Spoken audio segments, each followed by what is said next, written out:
My name is Eleanor. I am 90 years old, and in exactly 12 minutes my son is going to murder me. He doesn't know I know. He thinks I'm senile. He thinks I forgot he's coming. He thinks I spent the last 3 years losing my mind in a nursing home while he drained. My bank accounts. I didn't forget anything. I remember the day he was born. I remember the day he sold my house. I remember every penny he stole. And I remember the secret I've kept for 60 years. The one that's about to destroy him. He's bringing a gun. I saw it in his jacket when he visited last week. He thinks I didn't notice. He thinks I'm too far gone. But I'm not. I'm closer than he's ever been. This is why he's coming. This little thing. Inside it is proof of everything. Every crime. Every lie. Every person his father destroyed to build our family fortune. He wants to kill me before midnight. Before I can give this to the man waiting outside. The man whose father mine put in prison 40 years ago. The man who's about to become very rich. 12 minutes. That's all I have left, unless I tell him the truth first. The truth about who his father really was. The truth about who he really is. You want to know what I did? Sit down. I have 11 minutes left. Let me tell you a story. 60 years I gave that boy. 60 years of love. 60 years of sacrifice. 60 years of lying to protect him from the truth about his father. And how did he repay me? 3 years ago, he showed up with his sister and a doctor. Mom, you're not safe alone. Mom, you need help. Mom, let us manage your money. I wasn't confused. I was lonely. There's a difference. But they didn't want to see the difference. They wanted the house. They wanted the accounts. They wanted me gone.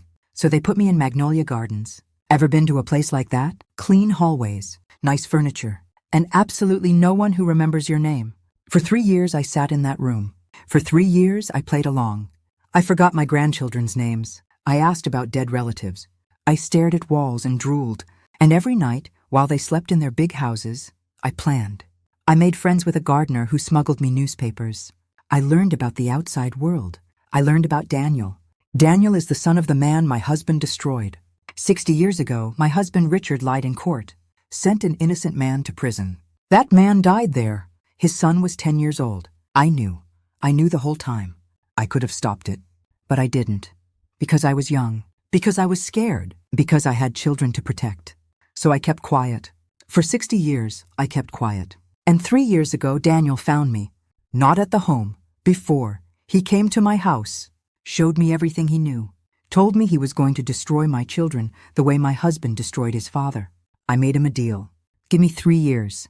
Let me prepare them. Let me make them understand what they've done. If they don't change, if they're still monsters, you can have everything. All the evidence. All the truth. He agreed. Probably thought I was crazy. Probably thought I'd be dead in a year. I'm still here. And so is he. This morning, I walked out of that home at 4:47 a.m., 73 pounds. A bad hip. A flash drive. And a plan. I left a trail. Breadcrumbs. Things that would make my children panic. An old photograph. A key. A letter. And just like I knew they would, they followed. They raced around the city. They argued. They panicked. They learned things about their father they never wanted to know. My son figured it out first. He figured out that I wasn't confused, that I'd been planning this for years, that I knew about Daniel, that I knew about the money. And instead of being sorry, instead of begging forgiveness, he bought a gun. He's outside now, waiting. His sister is with him, crying probably, begging him not to do it.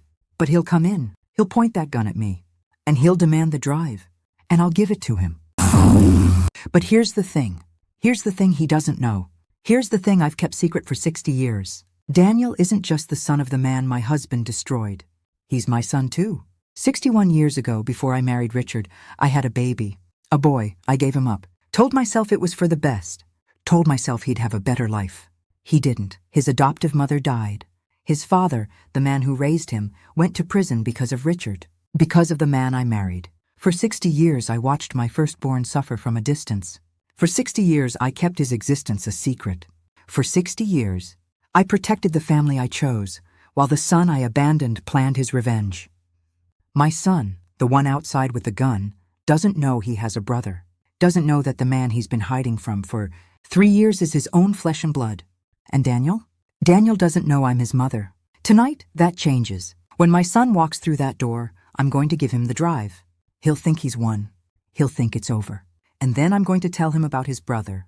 I'm going to tell him the truth. Maybe he'll shoot me anyway. Maybe he won't. I don't know anymore. But I know this. After 60 years of lying, after 60 years of protecting everyone except myself, I'm done.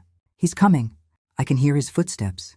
One last thing. If you're old and you're scared and you think no one sees you, you're wrong. You see yourself. That's enough. That's always been enough. Let's see if my boys are ready to meet each other. He didn't shoot me. He pointed the gun. He screamed. He cried. And then I told him about Daniel. I told him everything. He dropped the gun, fell to his knees, and for the first time in 30 years, he hugged me. Daniel is outside, waiting. My son, the one with the gun, just went out to meet him. 2 brothers, 60 years late. I don't know what happens next. Maybe they'll hate each other. Maybe they'll hate me. Maybe they'll figure out how to be family. But it doesn't matter, because for the first time in 60 years, I told the truth. The drive? I gave it to Daniel. He can do whatever he wants with it. It's not my secret anymore. I'm 90 years old. I've been afraid my whole life. Tonight, I'm not afraid anymore. That's revenge enough.